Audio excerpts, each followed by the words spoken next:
Channel को subscribe करिए, bell icon दबाइए, ये वीडियो ज्यादा से ज्यादा लोगों तक पहुंचाइए।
स्वराज करुणेश कैवलकर्ता के कृष्ण स्वामी महाराज के श्रीमंत करुणा सागर भगवान नरवीर सागर महाराज की महान तपस्वी रघुराम महाराज की परमहंस सुखानंद जी महाराज की विष्णुदास जी महाराज की श्री शांतिदास जी महाराज की श्री शीतलदास जी महाराज की श्री अविशलदास जी महाराज की सर्व संतन की सर्वदेवन की कैवल धाम की गुड़गाड़ी सारसापुड़ी की कायम पंथ की ज्ञान संप्रदाय की भान तिलक की पंचम प्रसंवेद की जगास्थान के ग्रंथवाचन प्रारंभ समय का कैवल शाहे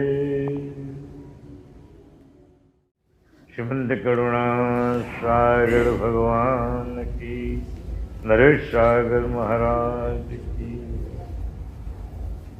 महान तपस्वी रघुराम महाराज की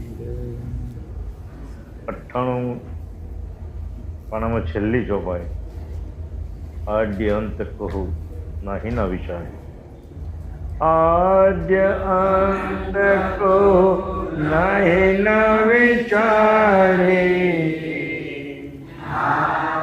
મત की गति ये समाड़ी जंख निज पे जाए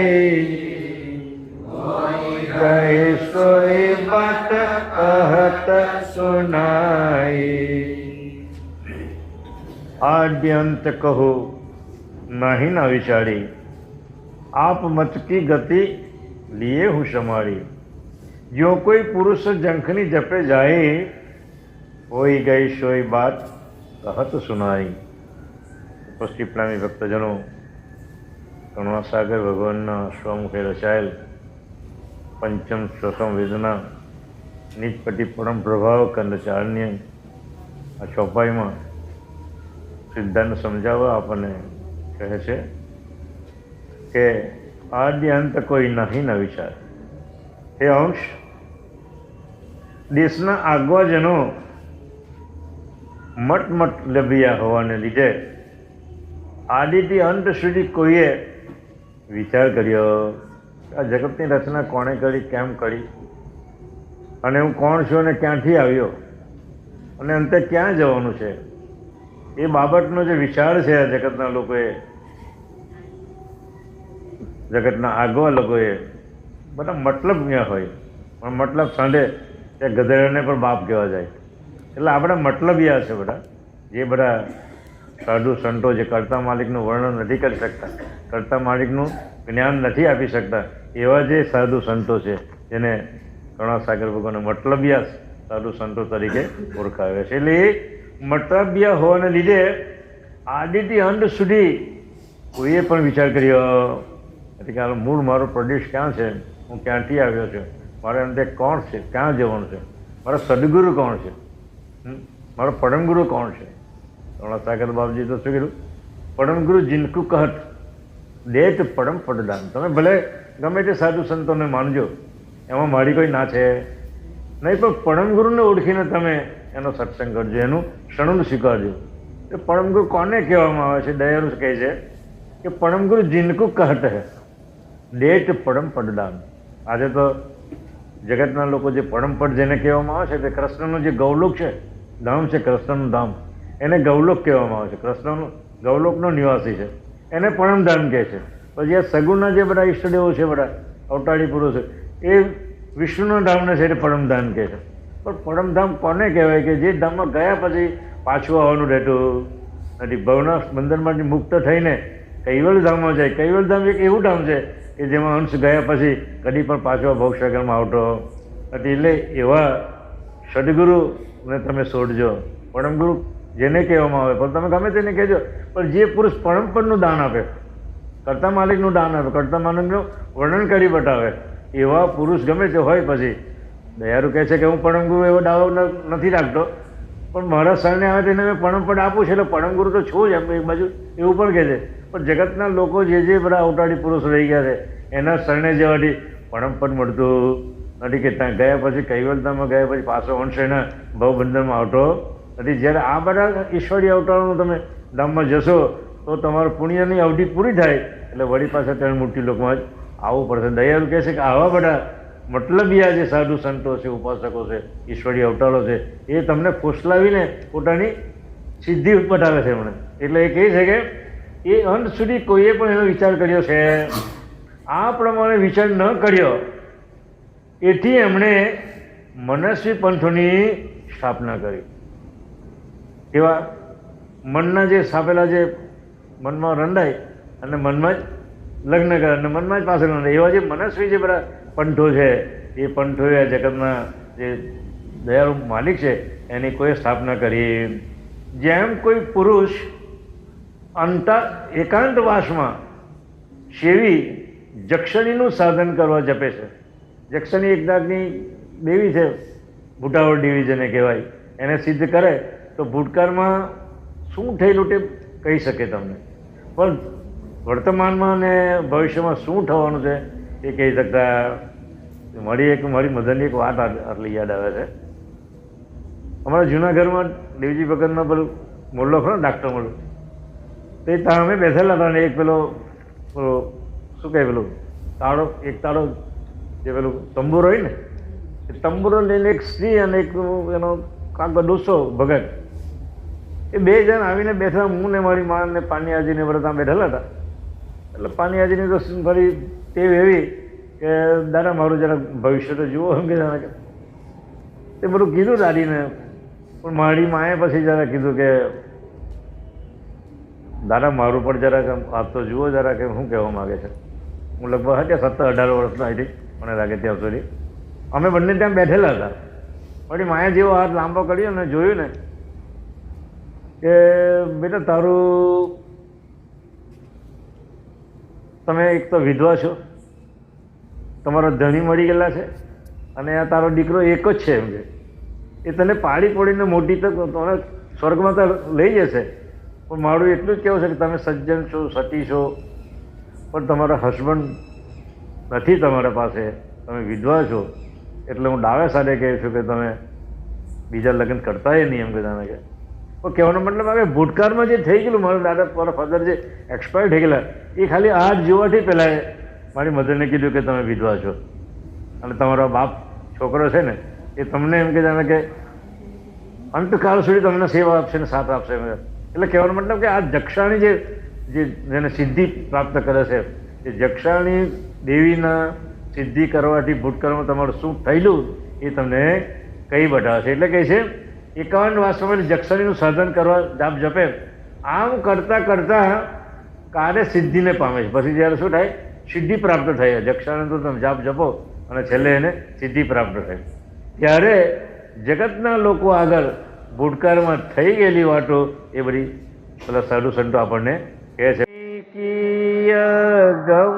જબ સોઈ નહીં જાને ઝડપી કહત તે જગ સત માને યો સિદ્ધિ બલ જન જગત જન જનાએ દેખાય સામ્રત વિચુક્રત વરધાય होने की अगम जब सोई नहीं जाने जडपी कहत ते जग सत माने यो सिद्धि बल जने जगत जन जनाए देखाय साम्रत पिशुक्रतव દુઢાએ. દયાળુ કહે છે કે હે અંશ, જે વાત ભવિષ્યમાં થવાની છે તે વાત યક્ષણીના સાધકો જાણતા નથી. અક્ષરણી જે સાધના કરે છે, અક્ષરણીની સિદ્ધિ પ્રાપ્ત કરે છે, એ ભૂતકાળની વાત તમને કહે, પણ ભવિષ્યની વાત એ લોકો જાણતા નથી. છતાં અટકળે લગાવીને કહે છે કે તેને જગત બધું સાચું માની લે છે. પરંતુ હવે કહે છે કે આ 24ની અંદર મોટો દુકાળ પડવાનો છે અને 24ની અંદર લડાઈઓ બધી ચાલવાની છે. આવી બધી પેપરોમાં બધી વાતો બધી આવે છે અને જગતના લોકો એને બધી માને છે એમ કે, એટલે એ બધું જગતના લોકો સાચું માની લે છે. આ પ્રમાણે સિદ્ધિબળ જગતના લોકો આગળ ખૂબ જોરથી ચલાવે છે. આ પ્રમાણે સિદ્ધિબળમાં ફસાવી લે છે. જ્યારે જગતના લોકો પૂરેપૂરા ફસાઈ જાય છે. અત્યારે તો આખું જગત જ ફસાયેલું છે ને. કરુણાસાગર ભગવાનનું જ્ઞાન જેને ગ્રહણ કર્યું હોય, જેને સંપ્રદાય સ્વીકાર્યો, એ સિવાયના આખા જગત બધા લોકો છે એ બધા હવે બધા ફસાયેલા છે. જ્યારે જગતના લોકો પૂરેપૂરા ફસાઈ જાય છે ત્યારે પાછળથી કૃત્રિમ કર્તવ્ય અજ્ઞાનીજનો એ બધું આપણને દંડ કરાવે છે.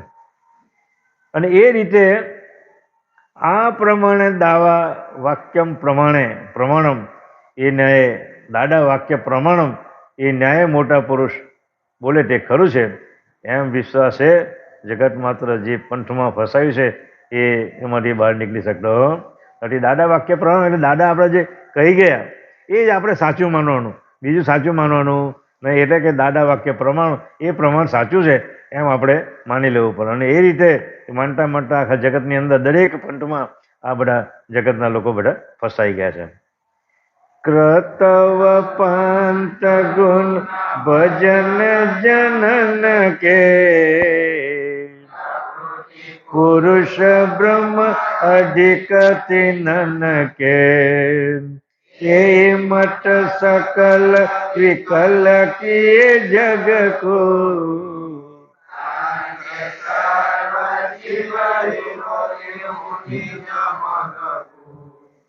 कर्तव पंथ गुण भजन जनन के प्रकृति पुरुष बाह्य अधिक तिनन के यही मत सकल विकल किए जग को फंडे सर्व जय ही रोके हूँ निज मग को. दयारु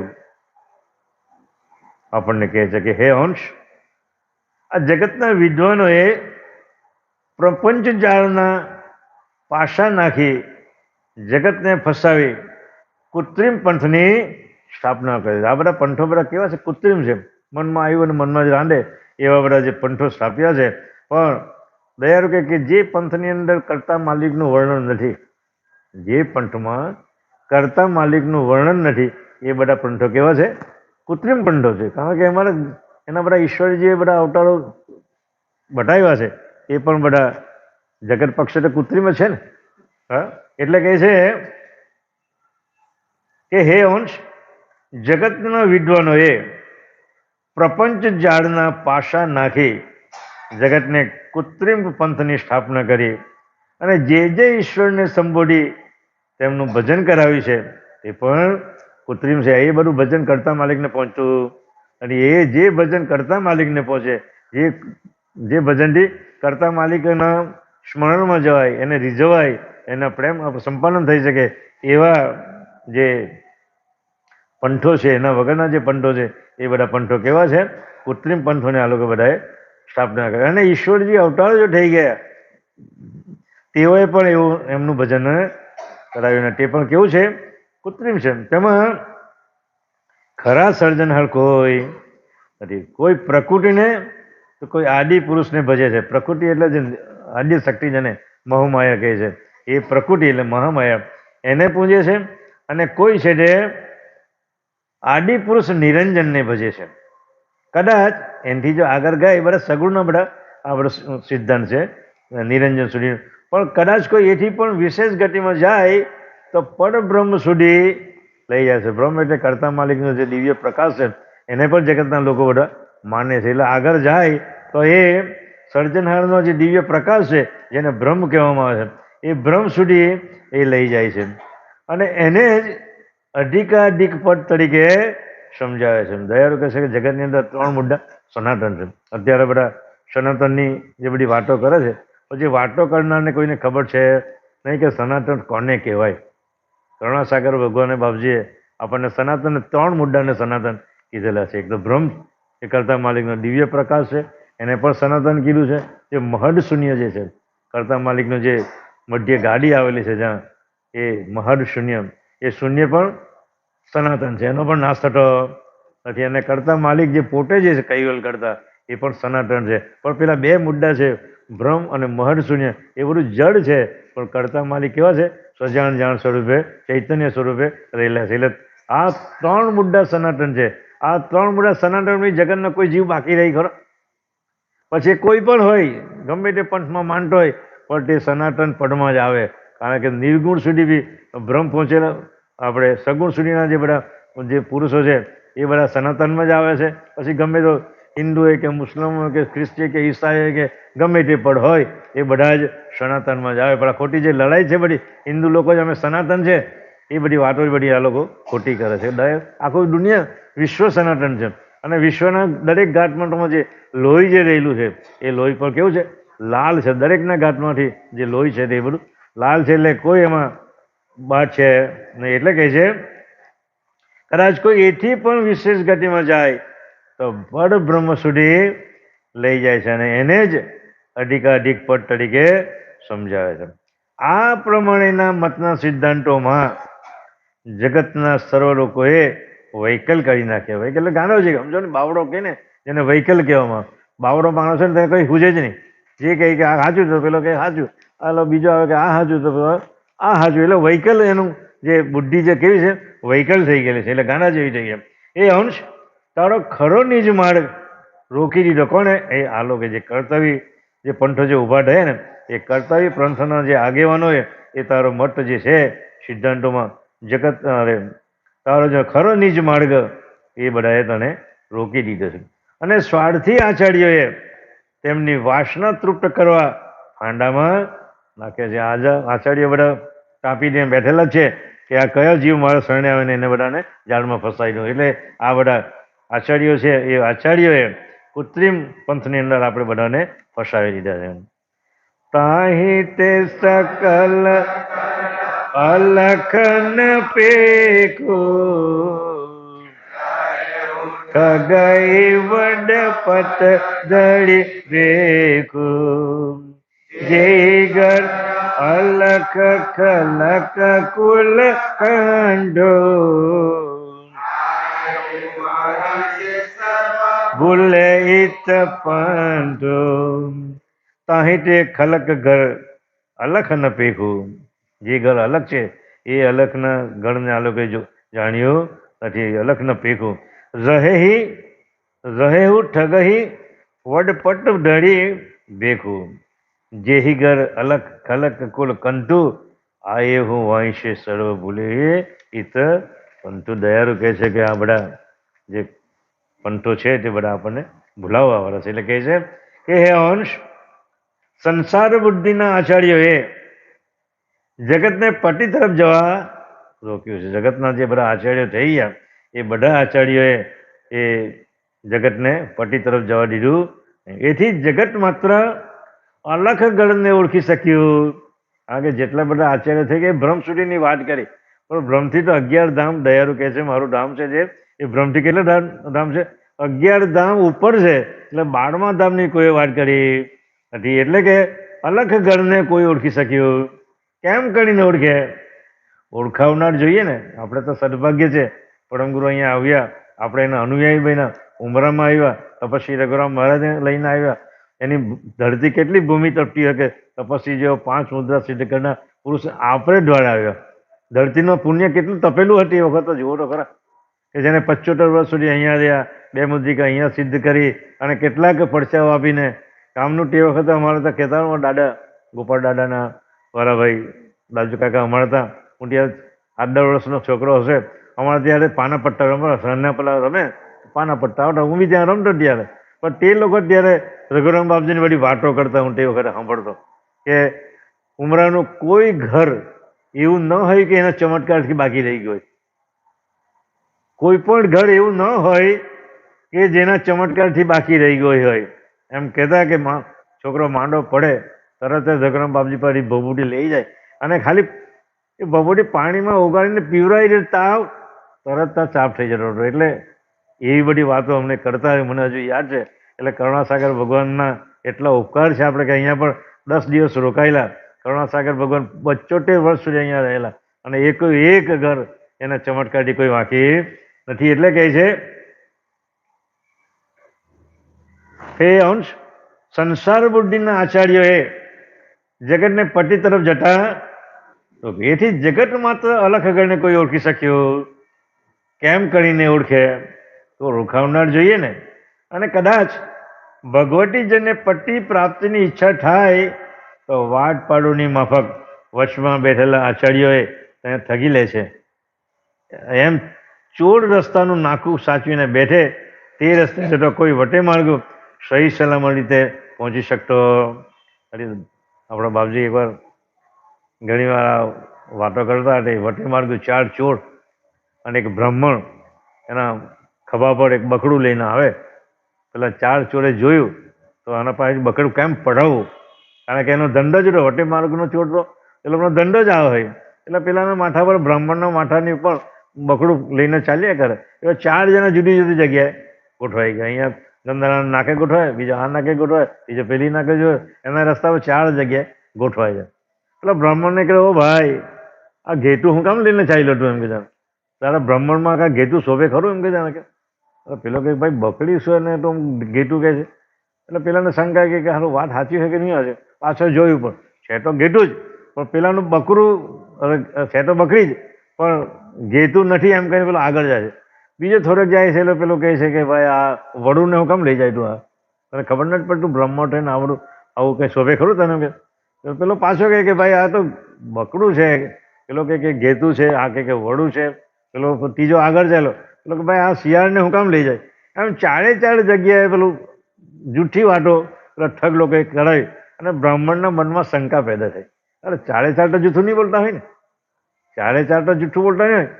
100% કોઈ આ શેઠાનો હોય એટલે ભૂટો હોય, ભૂટાવાળો હોય એમ કહીને બકડું લાખીને ભાગી જાય છે. અને 4 જણ ભેગા થઈ જાય અને પેલા બકરાને લઈ જાય ને મોજવાની કરી અને ખાઈ પીને મસ્તી કરી. એટલે 4 ઠગોનું જગતની અંદર કામ જ આવશે.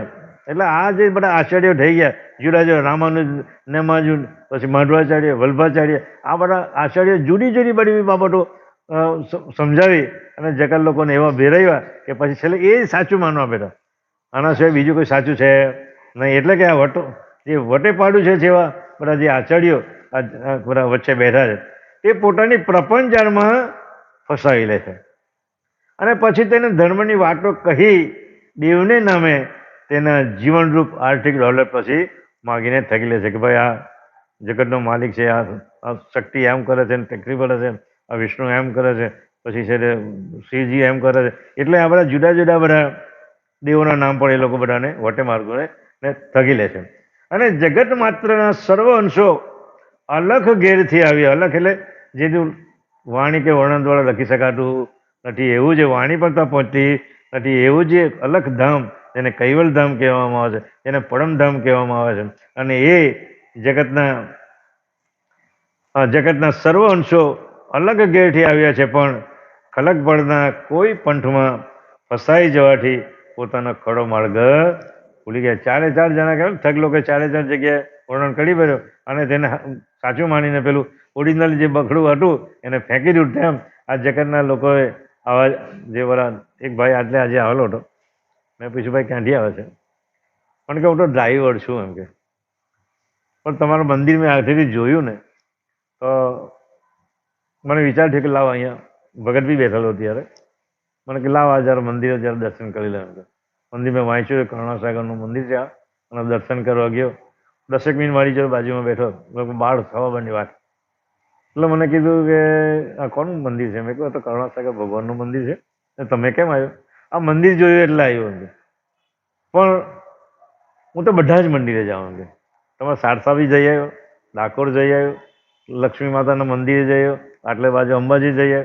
એટલે આપણો ધર્મ શું છે કે જીવનનું મહત્વ એમ કે મનુષ્ય ઘાટ લઈને આવ્યો તો પછી આપણે દરેક મંદિરે જવું જોઈએ.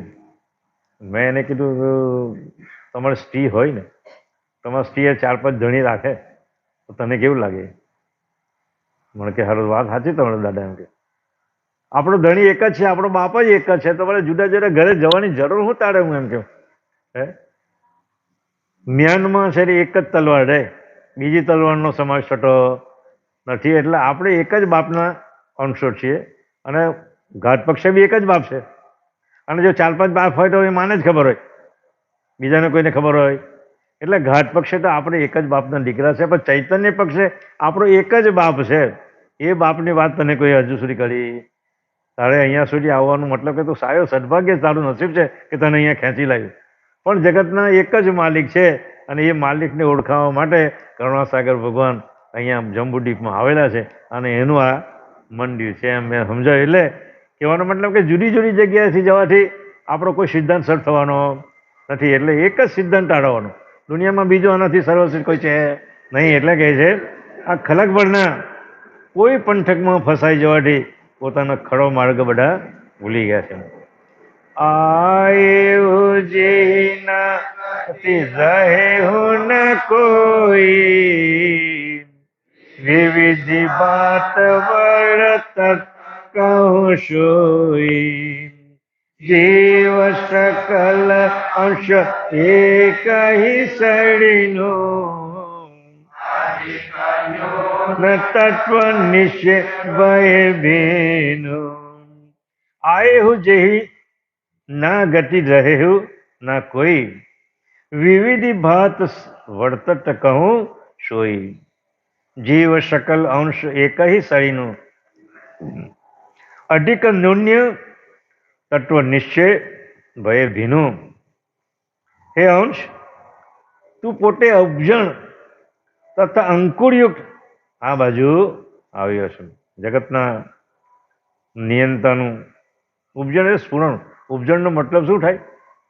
અંતર હૃદય માટે જે સ્ફૂર્ણા થાય ને એને ઉપજણ કહેવામાં આવે. અને એ ઉપજણ પરમગુરુનું જ સ્વરૂપ છે. અને કર્તા માલિકના અંતર સ્વરૂપમાંથી ઉપજણ એટલે કર્તા માલિકના અંતર સ્વરૂપમાંથી જ પરમગુરુનો પ્રાદુર્ભાવ થયેલો છે. કહેવાનો મતલબ આવો છે. અને તું અંકુરયુક્ત છે. એટલે મેં પ્રથમ રચના કોની કરેલી? અંકુરની અંદર કરેલી. અને અંકુરની અંદર જે અક્કલ, આરટ, સુરત, નુરટ, ઉપજણ અને એનું ઐશ્વર્ય, ચૈતન્ય 6 મુદ્દા મેં તારા અંકુરની અંદર સમાવેશ કરેલા. એટલે તું ઉપજણ તથા અંકુર યુક્ત આ બાજુ આ જે ખટ સંપત્તિ છે એ તને જ મેં પહેલેથી જ આપેલી છે. એમાં પાછું કોઈ દાડ લેતો અને એ સંપત્તિથી જ તને મારા પરમ પંથ સુધી તને પહોંચવાનો માર્ગ મળી રહેશે. એટલે કહે છે પણ તને તેનું જ્ઞાન રહ્યું નહીં. ક્યાંથી રહી? કારણ કે ઇન્દ્રિય અને અંતસ્કરણની અંદર આપણે જે ફસાયેલા છે અને ઇન્દ્રિય જે માગે તે આપણે એને આપીએ છીએ. અને ઇન્દ્રિય જે માગે તે આપીએ એટલે આખું મન અંતસ્કરણથી માંડીને ચિત્ત અંતસ્કરણ સુધી આપણી જે લલ્લુપતા જે હતી એ બધી એમાં હેરાઈ ગઈ. એટલે તું તારું આ બાજુનું કોઈ જ્ઞાન રહ્યું નહીં. એટલે સંસારના પદાર્થોમાં વિવિધ પ્રકારનું વર્તન રાખીને તું વર્તવા લાગ્યો. એ અંશ સ્થાવર આદિના જીવો અને જંગમ આદિના જ અંશો વસ્તુત એક જ છે. અંકુર રૂપે તો એક જ છે ને, બીજકમાં બી અંકુર છે ને અંશના બુંડમાં પણ અંકુર. એટલે કહે છે કે તું જંગમ અને સ્થાવરના આદિમાં અંશો વસ્તુત એક જ છે. પણ નિશ્ચય કહું છું કે તત્વોના ભેદે કરી અધિક ન્યૂન્ય દેખાય છે. તત્વોના ભેદે એટલે કોઈનામાં તત્વની જે વાતો આપણે સમજી ગયા ને ગયા મહિને, કે જે તત્વ જેની અંદર વધારે પોખેલું હોય તે પ્રમાણે એનો ઘાટ બંધાય અને તે પ્રમાણે એનું તે કામ કરે. કીરીની અંદર જે તત્વ છે એ ઉપાડવાની શક્તિ થોડી નાની છે, પણ હાથીના શરીરની અંદર જે અંશ છે એ ગમે તેવા લાકડા પર ઉઠાવી શકે છે. એટલે આ તત્વોના ભેદે કરીને તને આ નાનું મોટું દેખાય છે. એટલે એક જ છે, વસ્તુ તો બધા એક જ છે. પણ નિશ્ચય કહું છું કે તત્વોના ભેદે કરી અધિક ન્યૂન્ય દેખાવો છો. જ્યારે તમે પટીને ત્યાંથી આવ્યા ત્યારે તમે નિહંગ ગતિએ આવ્યા હતા. નિહંગ ગતિનો મતલબ થાય છે, નિહંગ એટલે પ્રણવ જ્યારે જડ હતો ત્યારે કરતા માલિક જે મહદ સજાન ગતિ એ પ્રણવની પણ પડવાથી અને પ્રણવ પાસે પ્રકૃતિની સાથે વિરહ જોડાયો એટલે એ પ્રણવની અંદર વિકાર આવ્યો. અને એ પ્રણવ જ્યારે તમે સિદ્ધ કરવા બેસો ત્યારે પ્રણવને વિકાર રહિત આપણે કરવાનો છે. અને વિકાર રહિત કરવા માટે દયાળુનું જે લક્ષ ભજન છે, જે અમર મંત્ર છે, એ જ્યાં સુધી જપે નહીં ત્યાં સુધી પ્રણવ નિહંગ થતો અને એને જે ઘરથી આવેલો છે એવો પ્રણવને આપણે શુદ્ધ કરીએ, નિહંગ કરીએ ત્યારે જ એ કરતા માલિકના સોહંગપદની એ સોહંગપદનું અનુભવ કરી શકે છે. એટલે એ પ્રણવ અહીંયા આવ્યો એટલે કેવો થઈ ગયો? નિહંગમાંથી પ્રકૃતિ યુક્ત થઈ ગયો. એટલે કહે છે કે નિહંગ ગતિ તે વખત પહેલાં આવેલા હતા તે ગતિ આજે તમારી પાસે નથી, કારણ કે પ્રકૃતિની સાથે વરાયો એટલે અંતસ્કરણ અને ઇન્દ્રિયોની સાથે એનો જે સ્વાદ લેવા માંડ્યો અને એ સ્વાદને કારણે તારું પોતાનું નિજ સ્વરૂપ તે ભૂલી ગયો. આ કારણને લીધે પાપ પુણ્ય આદિ કર્મ વડે નાના મોટા શરીરોમાં તું ફરતો થયો છે. એટલે કે યાવત દુઃખને તમે પોતે જે ખરીદી લીધું છે, અત્યારે મેં જે ભોગવી રહ્યો છું એ ખરું સુખ જ છે, આમાં બીજું કોઈ સુખ છે નથી. એટલે યાવત એટલે જ્યાં સુધી આ સૂર્યચંદ્ર રહે ને ત્યાં સુધી આ સુખ મારું છે, એમાં પોતે જ હું આનંદ કરું છું. એ આનંદ પણ કેવો છે? ક્ષણિક આનંદ. કરતા માલિકનો આનંદ તને જે મળવો છે એ તને મળતો નથી. એટલે આ જે સુખ છે એ યાવત દુઃખને તમે જ પોતે ખરીદી લીધું છે. આગળ ચાલીએ. તે ગતિ અકલ શકલ મહી રહ્યું સુનતા મર્મ અભયમ કહ્યું અવનિતોય તપ ગગન સમીરા જીવ તમે તેહો સે શરીરા. તેહી ગતિ અકલ સકલ મહી રહેવું સુનો તાહી મર્મ જબહી અબહી મમ કહેવું અવની તોય તપ ગગન સમીરા રહે જીવ તમે તેહુ સે શરીરા. દયારૂ કહે છે કે હે અંશ, તું ઘાટે કરીને ભિન્ન દેખાય છે. કેવા દેખાય છે?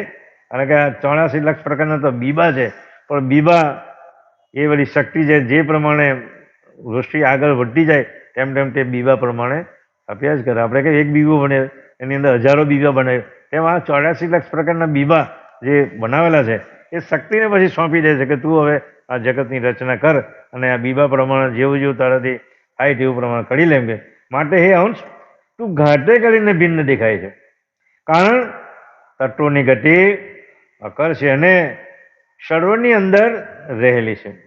આ વિશે સ્પષ્ટ મર્મવાળો ખુલાસો કરું છું. હે અંશ, તું સાંભળ. પૃથ્વી, પાણી, અગ્નિ, વાયુ અને આકાશ, એ અંશ, આ પાંચે તત્વમાં તું જે તે તત્વ પ્રમાણે થઈને રહે છે. એટલે કે આકાશી શરીરનો ઘાટ આકાશ પ્રમાણે હોય તે તું ઘાટમાં તેવો થઈને માલે છે. વાયુના શરીરનો ઘાટ વાયુ પ્રમાણે હોય, જ્યારે તું તેમાં જાય છે ત્યારે તે પ્રમાણે ખેલે છે. તેમજ અગ્નિ તત્વના ઘાટ, શરીરના ઘાટો અગ્નિ પ્રમાણે જ્યારે તે ઘાટમાં તું જાય છે ત્યારે તે પ્રમાણે થઈને તું રહે છે અને તેનું રમણ કરે છે. અને જળ તત્વના શરીરના ઘાટો, અને જ્યારે તું તેમાં જાય છે ત્યારે તારું જીવન તે પ્રમાણે દેખાય છે. અને પૃથ્વી તત્વના શરીરના ઘાટો, આપણે જે સ્થૂળ દેહ છે એ પૃથ્વી તત્વના શરીરનો ઘાટ પૃથ્વી તત્વ પ્રમાણે છે. આ ઘાતનું નામ સ્થૂળ દેહ છે. એટલે જ્યારે તને આ ઘાત પ્રાપ્ત થાય છે ત્યારે તું સ્થૂળ શરીરના ધર્મ પ્રમાણે ચેષ્ટા કરતો દેખાય છે. ટૂંકમાં છે પૃથ્વી જલ અગ્નિ વાયુ આકાશને, પૃથ્વી જલ અગ્નિ વાયુ ને આકાશ, આ 5 તત્વના જે ઘાટો છે, એ ઘાટમાં તું જળ તત્વના 6 ભાગ છે અને એક ભાગમાં પૃથ્વી અગ્નિ વાયુ ને આકાશ, એમ એ રીતે એ ઘાટો બધા બનાવેલા છે. અગ્નિ તત્વનો 6 ભાગ, બાકીના એક ભાગ, પવન તત્વનો 6 ભાગ, બાકીના એક ભાગ, અને એ રીતે જે ઘાટમાં તું તારું અંશ પ્રવેશ કરે છે એ પ્રમાણે તને ઘાટ મળે છે અને એ પ્રમાણે તું ચેષ્ટા કરતો દેખાય છે. એથી જ કહું છું કે આ તત્વો પણ અકળ ગતિના છે. આ અકળ ગતિના તત્વોને કેમ કરીને જાણવા અને તને ઠીક ઓળખવા તથા મારે પોતાને આ તત્વો માટે કેવી રીતે બહાર નીકળવું એ વિશેનો સંપૂર્ણ ખુલાસો કરું છું, તે સાંભળવું. સોહી વિધિ વિગત જુગત તત્વન કે વિભાગ બિન કહું તિન કે કત અવનિશ મેઓ તત્વની ચતુર કે જુગલ મિલ્યો.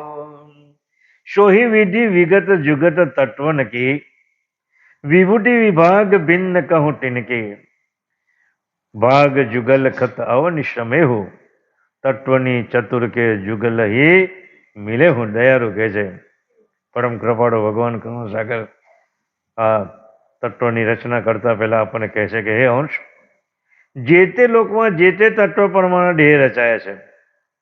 દેવલોકમાં જાય તો દેવલોકના ઘાટ પ્રમાણે હોય, સ્થૂળદેહમાં જાય તો સ્થૂળદેહના ઘાટ હોય, અગ્નિ તત્વના ઘાટ હોય તે પ્રમાણે રચાય. તે દેહના તત્વ પ્રમાણે બધા વર્તન કરતા દેખાય છે. જે તત્વનો ઘાટ જેમાં વધારે તત્વ પોકેલો હોય તે તત્વ પ્રમાણે તેનું વર્તન કરતો દેખાય છે. અને ચૈતન્યનું વર્તન કોઈ હોઈ શકે? ચૈતન્ય તો છે જ, એનું કોઈ વર્તન હોઈ શકે નહીં, પણ તત્વની ક્રિયાથી આ બધું તમને બધું હાલતું ચાલતું બધું લાગે છે અને તે પ્રમાણે વર્તન કરતું લાગે છે. માત્ર ઘાતનું વર્તન છે. શું કહે છે? ચૈતન્યનું વર્તન હોઈ શકે નહીં, માત્ર ઘાતનું વર્તન છે. હવે જે તે ઘાતના વર્તનથી સમજ આપું છું તે તું લક્ષમાં દઈને સાંભળ. જગત માત્રના વર્તનની યુક્તિ તત્વ વડે રચાયેલી છે. આ બધી તે યુક્તિ જે બધી કળાઓ કરે છે એ બધા કોને થાકી છે? આ બધા ઓછા વટા તત્વના વિભાગને લીધે આ બધી રચનાઓ થયેલી છે અને એ પ્રમાણે તારું બધું વર્તન દેખાય છે. હવે પૃથ્વી તત્વના 8 ભાગમાં બાકીના 4 તત્વનો અડધો ભાગ મેળવીને આ 10 ભાગનું સ્થૂળ શરીર રચાયું છે. ખોટું લાગે છે. પૃથ્વીના 8 ભાગ નહીં, પૃથ્વીના 6 જ ભાગ. સ્થૂળ દેહ છે ને એ સ્થૂળ દેહના 6 ભાગમાં બાકીના એક ભાગ મૂકે છે. આ ખોટું લખાયેલું છે, મને એવું લાગે છે. હા, આગળ ચાલીએ. એટલે 10 ભાગનું જે સ્થૂળ શરીર રચાયું છે એમાં કહે છે કે પૃથ્વી તત્વના 8 ભાગમાં બાકીના 4 તત્વનો અડધો ભાગ મેળવીને આ 10 ભાગનું સ્થૂળ શરીર રચાયું છે. ભાઈ બાપ ખરું છે? પૃથ્વી તત્વના 6 ભાગ આવે કે 8 ભાગ આવે? 6 ભાગ જ આવે ને? હા, એટલે આગળ ચાલીએ. હા,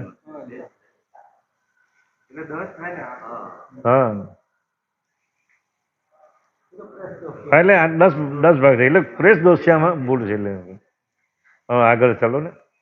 ભય શરીર ભાગ મિલિત નહીં તે ભય સ્થાવર તરુવર બાળ જે તે ભાગ ચતુર દેવ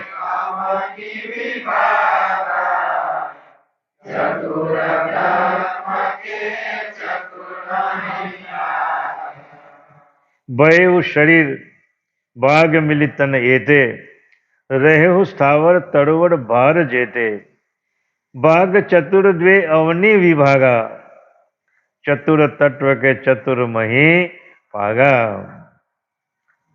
ઉપરના 10 ભાગ મળીને જે ઘાત તૈયાર થયા તે 18 લાખ સ્થાવર જાતિના છે. અને આ પેલું સ્થૂળની જગ્યા છે ને 18 લાખ ભાગ વજન પર છે, એમાં 8 ભાગ મૂકેલા છે, બાકીના પાપા ભાગ મૂકેલા છે. એટલે કે છે ઉપરના 10 ભાગ મળીને જે ઘાત તૈયાર થયા તે 18 લાખ સ્થાવર જાતિના છે. એટલે કે 18 લાખ સ્થાવર જાતિ રચાય તે પૃથ્વીના 6 ભાગ અને બાકીના 4 ભાગ તત્વોનો એક એક ભાગ મૂકીને બનાવેલો છે. એટલે એ પૃથ્વીના નહીં પણ જળના ભાગ, જળના 6 ભાગ આવે, જળ તત્વોના 6 ભાગ આવે. એટલે આમાં બી ભૂલ છે. પૃથ્વીની જગ્યાએ શું આવે? જળ તત્વ આવે. જળ તત્વના 6 ભાગ લઈને તેમાં બાકીના 4 તત્વોનો એક એક ભાગ મૂકીને એ બનાવે. હા હા, તો તેના છે જળ તત્વના 6 ભાગ ને. હા, એને તે જ છે, વર્ણન તે જ કરે છે. આ ઉપર છે ને 18 લાખ વનસ્પતિ જાતિના. ના ના, બરાબર છે. 18 લાખ એટલે સ્થાવર, સ્થાવર જાતિના. સ્થાવરમાં બી 6 ભાગ છે, પણ ઉપર જે એ લખ્યું ને 8 ભાગ એ ખોટું છે. આના નીચે ને 18 લાખ તો બરાબર છે. હા, 6 છે. હા, એટલે ગુજરાતી ખોટું લખેલું છે. હા, ઉપરના 10 ભાગ મળીને જે ઘાત તૈયાર થયા તે 18 લાખ સ્થાવર જાતિના છે. એટલે કે 18 લાખ સ્થાવર જાતિ રચાય છે, તેમાં પૃથ્વીના 6 ભાગ અને બાકીના બધા 4 તત્વોનો એક એક ભાગ મૂકીને તૈયાર કરેલું છે. આગળ લઈએ ચોપાઈ. એ 10 તત્વ ભયે જે નૂતન શાળા વિઠ્ઠલ ચર રહે અવન્ય આધારા વિભાગ ચતુર દે અપકે સમિતા લેવું સમિતા.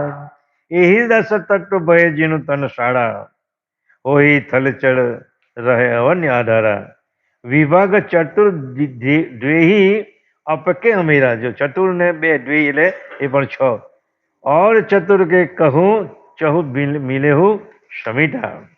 દયાળુ કહે છે કે ઉપરના 10 ભાગ જે શરીરો રચાયા તે સ્થળચર જંગમ જાતિના હોય, પૃથ્વીને એ બધા આધારે થાય છે. એટલે જળ તત્વના 6 ભાગ બાકીના 4 તત્વોનો એક એક ભાગ મેળવીને જળચર જાતિના ઘાટો બધા રચાયા છે. જળચર જાતિ લગભગ 22 લાખની જળચર જાતિ છે. તેમાં 13 લાખ જળચર જાતિ એવી છે કે પાણીમાં જ કાયમ માટે રહે, અને 9 લાખ જાતિ એવી છે કે પૃથ્વીની ઉપર આવે ચાલો ચાલીને વળી પાછા પાણીની અંદર ચાલ્યા જાય. એટલે 22 લાખની જે જળચર જાતિ છે. આ પ્રમાણે એમાં પણ 6 ભાગ બધા પોખેલા છે, બાકીના અવરનવર એક એક ભાગ રહેલો છે. એ 10 ભાગ મિલે તન જિનકા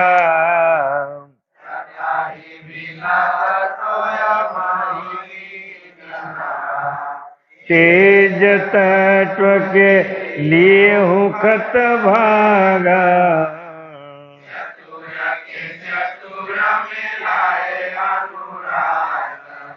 यही 10 भाग मिले हूँ तन जिनका सदा ही विलास टोय मये तिनका तेज तत्व के लिए हूँ खत भागा चतुर के चतुर मिलाए अनुरागा. દયાળુ કહે છે કે ઉપર પ્રમાણે 10 ભાગ મેળવીને જે શરીર રચાયા છે તે શરીરો સદાય પાણીમાં રહે અને વિલાસ પણ પાણીમાં જ કરે છે.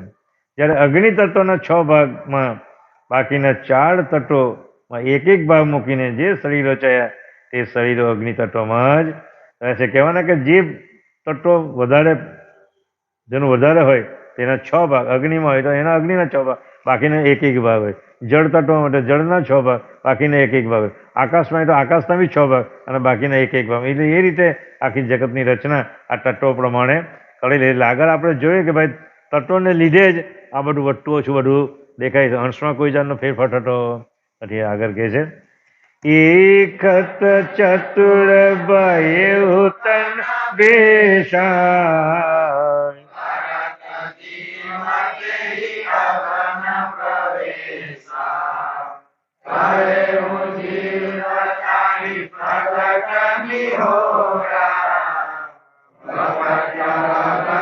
હોય મગન ચકોડા यही खत चतुर भय हो तन बेसा करत जीव ते अगन प्रवेशा કહે હું જીવ જહીં પ્રગટ નિહોરા બખટ અગન હોય મગન ચકોરા. હે અંશ, જેના શરીર ઉપર કહેલા 10 ભાગે રચાયેલા છે, શરીર ઉપર કહેલા 10 ભાગે રચાયેલા છે, તે જીવ અગ્નિમાં પ્રવેશ કરે અને રહે પણ અગ્નિમાં જ.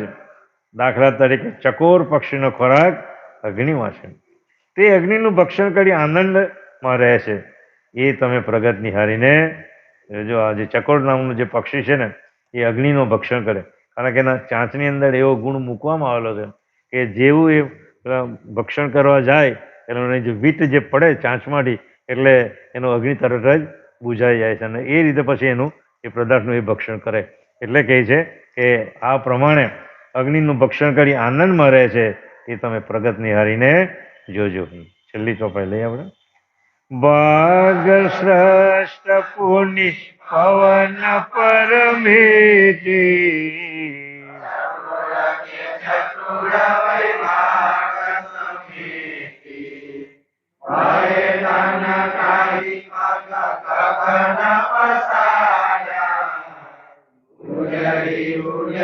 પેડી અવનયા ધારા.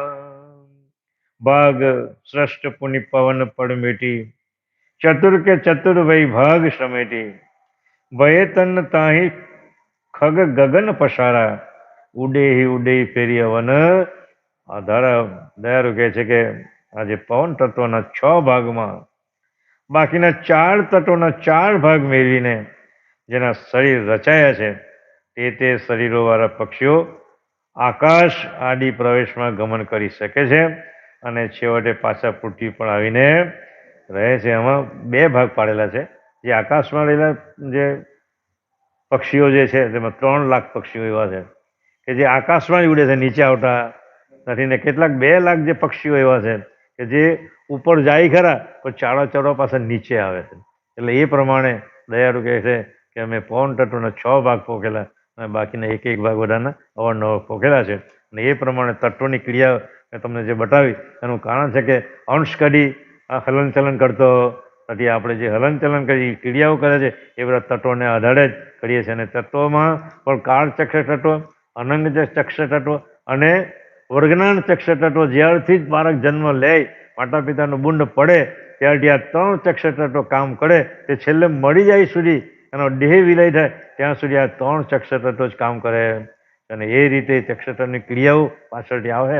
પણ દયાળુ કહે છે કે આ બધા તત્વો પ્રમાણે તમને જુદા જુદા બધો દેખાય છે, એ તત્વોના આધારે બધું જુદું જુદું દેખાય છે. શ્રીમદ કરુણા સાગર ભગવાન आद्य सकृत स्वराज करुणेश कैवल करता की, कृष्ण स्वामी महाराज की, श्रीमंत करुणा सागर भगवान की, नरवेद सागर महाराज की, महान तपस्वी रघुराम महाराज की, परमहंस सुखानंद जी महाराज की, विष्णुदास जी महाराज की, शांतिदास जी महाराज की, शीतलदास जी महाराज की, श्री अविशलदास जी महाराज की, सर्व संतन की, सर्व देवन की, कैवल धाम की, गुड़गाड़ी शारसापुर की, कायम पंथ की, ज्ञान संप्रदाय की, भारत तिलक की, पंचम स्वसम वेद की, जगास्थान की, रणवांचन पूर्णावधि समय का सत कैवल शाहे.